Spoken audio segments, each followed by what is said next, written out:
Hi again, everyone. Travis Simlinger here from Progressive Coaching, located in Zurich, Switzerland.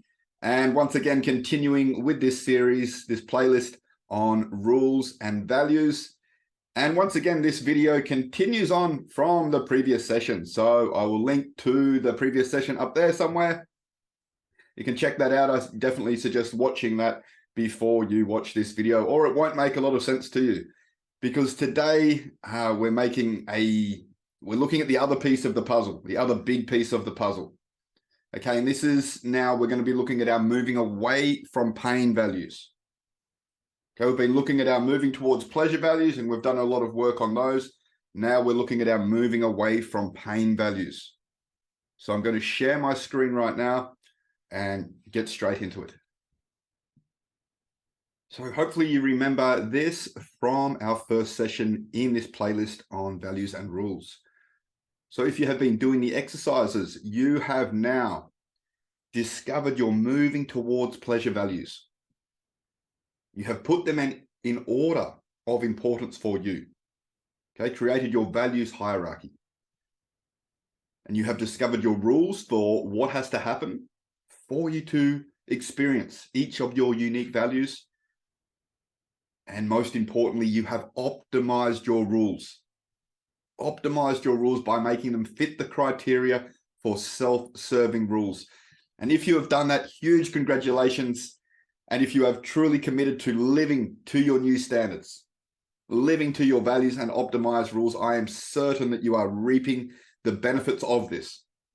In fact, let me know in the comments if you have done that and how doing this has affected you. What I want to do in this session, though, what I want to do right now is give you the other large piece of the puzzle, because we are not just driven by wanting to experience pleasure. We are even more motivated to avoid pain. Okay, these are the twin driving forces of our life.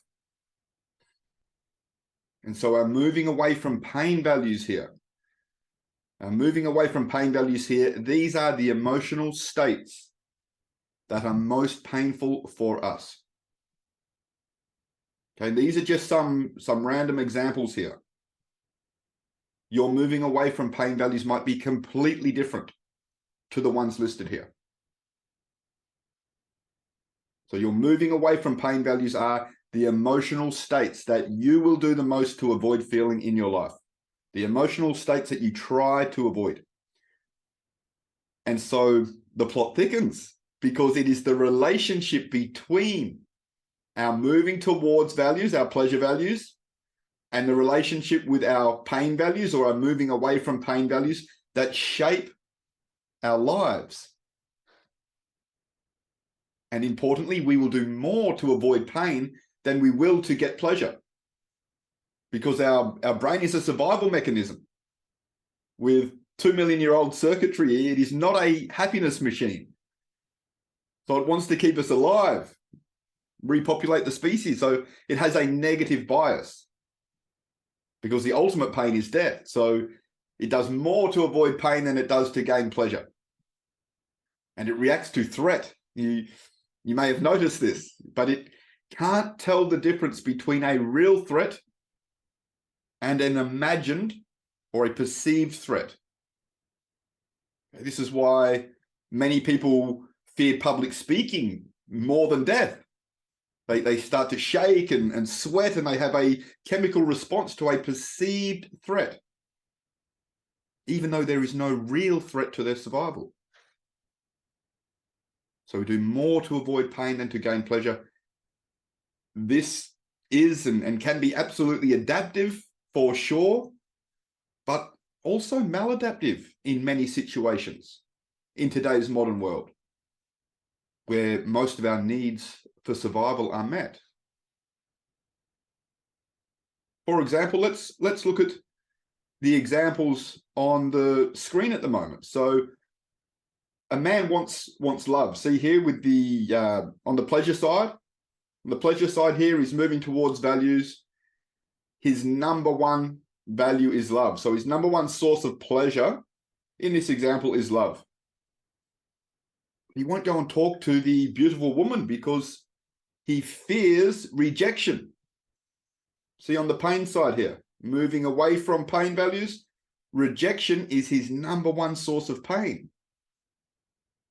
He does more to avoid pain than to get pleasure. So this is just one example, right? But it is quite a common example. Now, it also stands to reason that if this example person wasn't so scared of rejection, as some people aren't, he might go and talk to that beautiful woman and his whole destiny could change. And this is the power of values and rules. Or maybe, let's say, a different person, a different lady, she wants to start her own business, doing work that is extremely meaningful for her. But see, on the pain side here, failure, she fears failure. It's one of her top moving away from pain values. And her moving away from pain value leads her to certain behaviors, which then lead to her results. For example, maybe she doesn't start the business because of this fear of failure. And so then what happens is she settles for a life not doing what she would like to do, even though it would benefit her and many other people. All because of a perceived threat, a fear of feeling the pain of failure. But this is how powerful our values and rules are. They shape our entire lives. Or another pattern that this can produce. Maybe the lady does start the business, but she doesn't fully commit. Okay, so she can tell herself at the unconscious level, I didn't really try, so I didn't fail. Classic self-sabotage. Behind self-sabotage are internal conflicts, the details of which lie at the unconscious level. So we are bringing these. That's what we are doing here. We're bringing these values, and in the next session, our rules, we're bringing these to conscious awareness so we can take infinitely more control of our lives. These patterns come up all the time in coaching sessions. So I know firsthand the pivotal role our values and rules play in dynamics like these. I wouldn't be spending so much time on the topic if this weren't the case. So the next step to solving these types of internal conflicts and limitations in our lives is to, well, as I said, we're going to bring the values, which are the emotional states that you are trying to avoid, bring these to conscious awareness. That's the next step. And this is exactly how you do that. So we ask ourselves, the question on the screen there, what emotions are most painful for me? So I try to avoid them. It's the key question to ask yourself to elicit your moving away from pain values. What emotions are most painful for me? So I try to avoid them. And you create a list of 5 to 10 emotions that are painful for you, and you try to avoid them in your life. So some typical examples that often come up.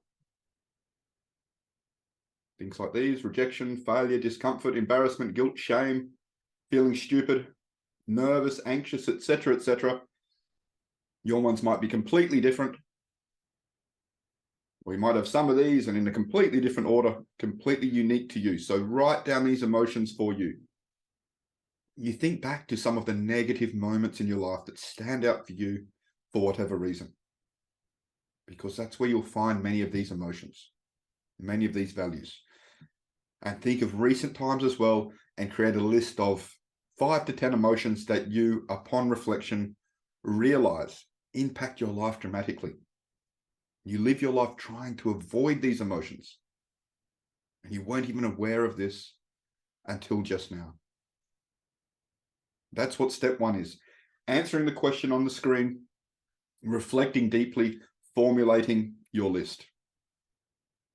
Then step 2, put them in the order of weight for you, just like we did with the pleasure values. You want to create your own unique hierarchy for your pain values. So you ask yourself, What would I do more to avoid feeling? This pain value or this pain value? What would I do more to avoid feeling this value or that value? And you rank them from the most painful to the least painful. So on the list on the screen, if these were the person's hierarchy, it means that rejection is the most painful emotion for them that they could possibly feel. Followed closely by failure, followed closely by discomfort. Okay, in descending order. They're all painful for you. You don't put emotions up here that are not painful for you. You might only have a list of 4 or 5. That's fine.